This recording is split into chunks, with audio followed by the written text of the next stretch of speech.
గురు శిష్య పద్ధతి. గురువు ఎట్లా జీవిస్తున్నాడో శిష్యుడు అట్లా జీవించాలట, అంతే, అయిపోతాడు అంతే. బ్రహ్మనిష్ఠుడు ఎట్లా అవుతాడండి? గురువు ఎట్లా ఉన్నాడో అట్లా ఉండవయ్యా, చూసి నేర్చుకో అట్లా. అందుకని బోధించే విధానం, శ్రవణ విధానం కనిష్టాధికారం. శ్రవణ మనన నిధిధ్యాసలు పనికిరావు అంటుంది అచల సిద్ధాంతం. ఎందుకు పనికిరావయ్యా అంటే దర్శన పద్ధతిగా ఉండాలయ్యా. దృగ్దృశ్య వివేకంతో నువ్వు నేర్చుకోవాలి.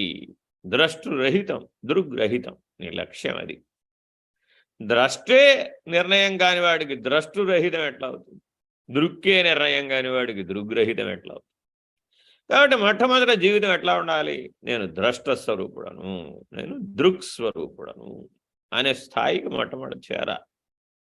నేను ద్రష్టస్వరూపుడను, నేను దృక్స్వరూపుడను అనే స్థితికి చేరుకున్నటువంటి వాడికి ద్రష్టురహితం దృగ్రహితం అవడం ఎట్లాగో సూచిస్తారు, బోధించరు, సూచిస్తారు. కాబట్టి స్వామి నిర్భయానందులు వీడికి ఎప్పుడు సూచనల ద్వారా చెప్పేవారు, బోధించేవారు కాదు. ఒకవేళ బోధించారంటే 24 గంటలు బోధించారు, అంతేగాని అరగంట గంట బోధించే విధానం లేదు. మొదలు పెడితే 24 గంటలు పాఠం చెప్పేవారు, అయిపోయేది అంతే, ఫటాఫట్.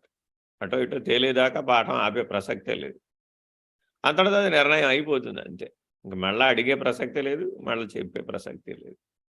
అలా ఎవడైతే రామబాణంలాగా ఉండాలయా అనేవారు. రాముడు బాణం విడిచిపెడితే దానికి తిరుగు లేదు అంతే. ఆ రామబాణం వలె మా శిష్యుడు జీవించాలి. అలా ఎవడైతే జీవిస్తాడో వాడు తప్పక లక్ష్యాన్ని సాధిస్తాడు, తప్పక గమ్యాన్ని చేరతాడు. ఎందుకని మాట అంటారంటే కాలచక్రం దాటేటప్పుడు ఈ సూచన చాలా అవసరం. కర్మచక్రం దాటేటప్పుడు ఒక సూచనలు ఉంటాయి, కాలచక్రాన్ని దాటేటప్పుడు ఒక సూచనలు. కాబట్టి ఏ సూచన ఎక్కడ అనేది మనకి బాగా అనుభవం రావాలి. అట్లా అనుభవం వచ్చిన వాడు నిర్ణయంగా ఉండగలుగుతాడు. అప్పుడు వాడి కాలచక్రం కర్మచక్రం ఏ ప్రభావం వాడి మీద పనిచేయదు.